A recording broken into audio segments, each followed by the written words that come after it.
They score! They score! Welcome to God's Playbook with your host, Father Rico Passero. Lock at the 20, 10, 5, touchdown! Touchdown! Let's play ball. Friends, welcome back to God's Playbook. Today, the church gives us the beautiful passage of God revealing himself to Moses in the burning bush.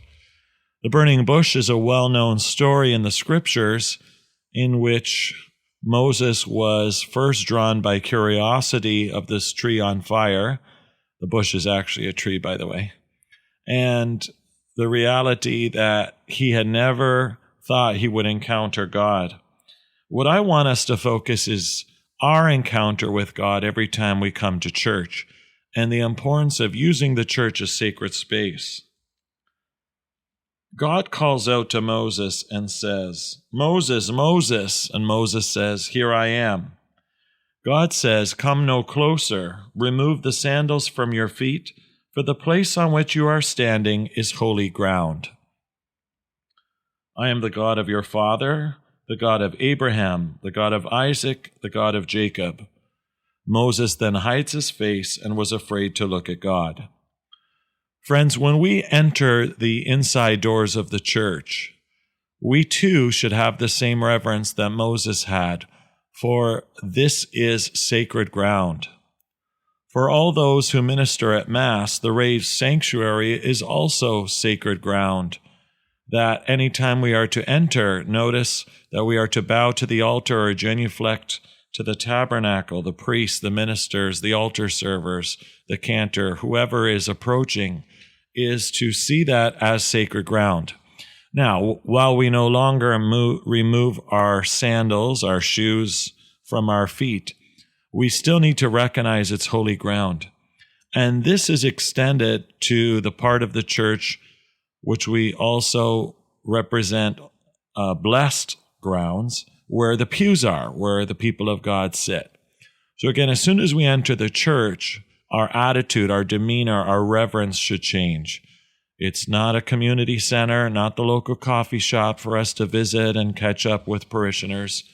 But what's so important is that we, as we approach our pew, are reverent, recognizing Jesus' presence in the Blessed Sacrament in the tabernacle, and make sure that we always genuflect, or if we're not able to genuflect because of health issues, with a profound bow to show our respect to God. Also, to respect the sacred silence that we should be respecting in church as well. That, again, we shouldn't be visiting with the people beside us. How was the game last night? How are your kids doing?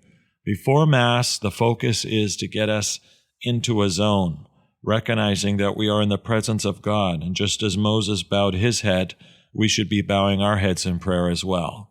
Once Mass is ended, then it's a great time for us to visit and still be respectful if there's another Mass coming in, to make sure that we use our foyers or perhaps outside of the church to do our visiting, so that the sacred space is always respected as Jesus is present to us there. So when we hear of the encounter with Moses, friends, this is also the encounter that God has with us in prayer. So once we recognize we are on sacred ground, then it's this dialoguing with God, listening to his voice, bringing to him our needs, our joys, our sorrows, our crosses, and knowing that just as he had that beautiful and intimate encounter with Moses, God has that beautiful encounter with us. I encourage you, anytime you are passing by your local parish, stop in. Walk on that holy ground. Spend time with the Lord in a very beautiful and profound way. Can you do that in your own home? Yes. But it's not holy ground. The church is consecrated grounds in which God resides, body, blood, soul, and divinity in the Eucharist, and a great opportunity for us to bow before him. When you're driving past a church, recognizing the presence of God, it's always nice to make the sign of the cross or say, "Jesus, I love you," as you pass a Catholic church, recognizing that Jesus is present in the tabernacle inside. When you're on vacation and you pass a church, what again, an opportunity for you to stand on holy and sacred ground and say hi to the Lord, thanking Him for the gift of your vacation, especially as we enjoy these beautiful summer months. So, friends, like Moses, we have the privilege of walking on sacred ground. Maybe be aware, just as He is aware, of the presence of God, and always show the reverence and respect that God is due, first and foremost, to Himself, and then also the sacred space, God's home, which we call our church. For God's Playbook, friends, I'm Father Rico. God loves you, and so do I. If you like what you hear, please consider supporting us using any of our affiliate links in the description below via Buzzsprout, Ko-Fi, or GoFundMe. Thanks, and God bless.